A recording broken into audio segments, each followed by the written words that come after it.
30 अप्रैल को दोपहर 3:30 बजे 60 लाख से ज्यादा लोगों की हत्या करने वाला जर्मन तानाशाह एडोल्फ हिटलर अपने सिर पर बंदूक तानकर खड़ा था और उसने आत्महत्या कर ली। लेकिन यहां उसकी मौत अकेले नहीं हुई। अपनी मौत से पहले हिटलर ने अपने ही 3 सबसे करीबी लोगों को मार डाला था और इन हत्याओं को अंजाम देने की प्लानिंग शुरू हो चुकी थी।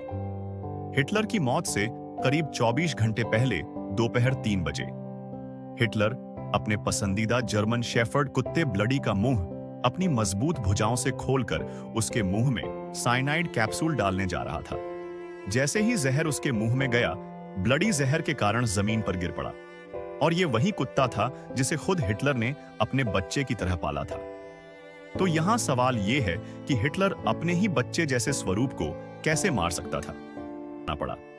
इसके पीछे 2 बड़ी वजहें थीं। सबसे पहले हिटलर जहर के लिए साइनाइड का परीक्षण कर रहा था, क्योंकि ठीक 24 घंटे बाद हिटलर उस साइनाइड को अपनी पत्नी ईवा ब्राउन को खिलाने वाला था, जो 15 घंटे पहले ही उसकी पत्नी बनी थी। और दूसरा कारण यह था कि हिटलर नहीं चाहता था कि उसके कुत्ते उसकी मौत का शोक मनाएं या रूसी हिटलर की मौत के बाद उसके कुत्तों पर अपना गुस्सा निकाले। इसलिए उसने अपने कुत्तों को मार डाला। हिटलर ने कुत्तों को क्यों मारा यह तो हम समझ गए, लेकिन उसने अपनी पत्नी ईवा को क्यों मारा? इसके पीछे क्या कारण था? क्योंकि यहां सबसे पहला सवाल यही उठता है कि हिटलर को पता था कि उसकी मौत करीब है।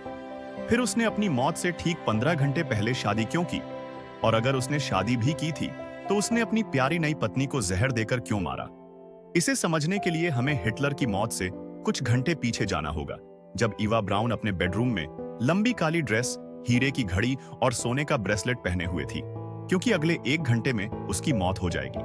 वह अपने 16 साल पुराने प्यार से शादी करने जा रही थी। जी हां, ईवा जब 15 साल की थी तब से हिटलर से प्यार करती थी, और उसके प्यार के 2 साल बाद, यानी जब वह 17 साल की थी, तब हिटलर ने उसके प्यार को स्वीकार कर लिया।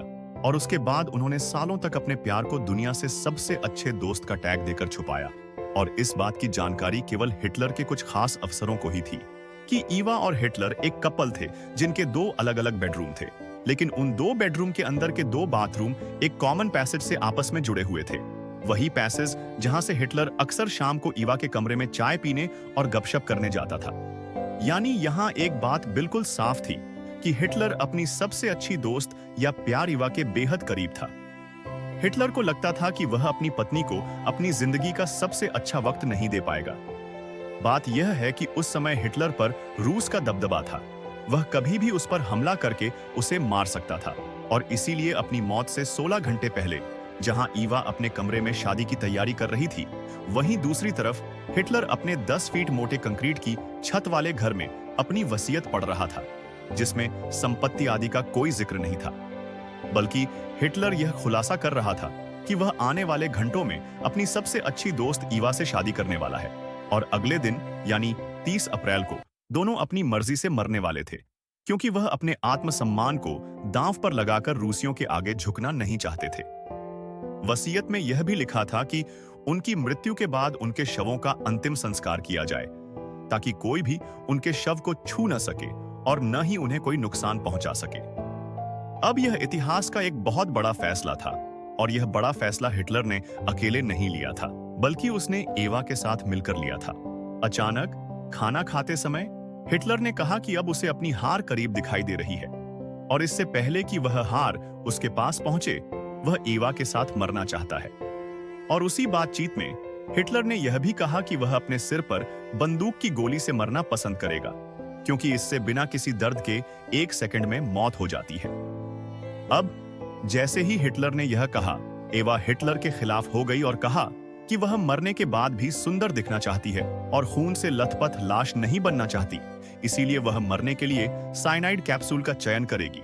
और वसीयत के पहले पॉइंट का पालन करते हुए हिटलर ने रात के 1 बजे एवा से शादी कर ली। शादी के बाद रात के 2:30 बजे हिटलर ने एक शराब पार्टी का आयोजन किया।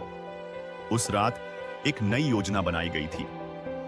योजना के अनुसार अब हिटलर और एवा के कमरे में एक पिस्तौल और एक साइनाइड कैप्सूल के बजाय वे 2 पिस्तौल और 2 साइनाइड कैप्सूल लेंगे।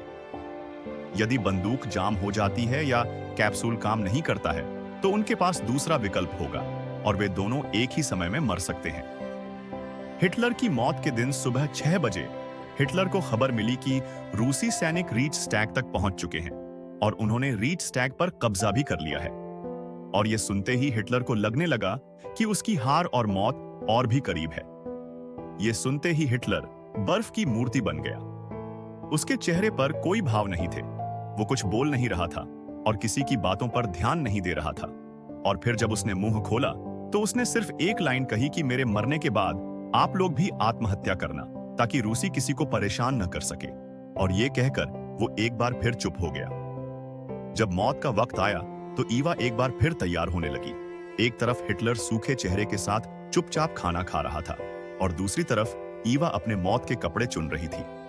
अंतिम मौत का वक्त दोपहर के 3:30 बजे ईवा और हिटलर अपने कमरे में जाते हैं और कुछ पल बाद ही गन की आवाज आती है।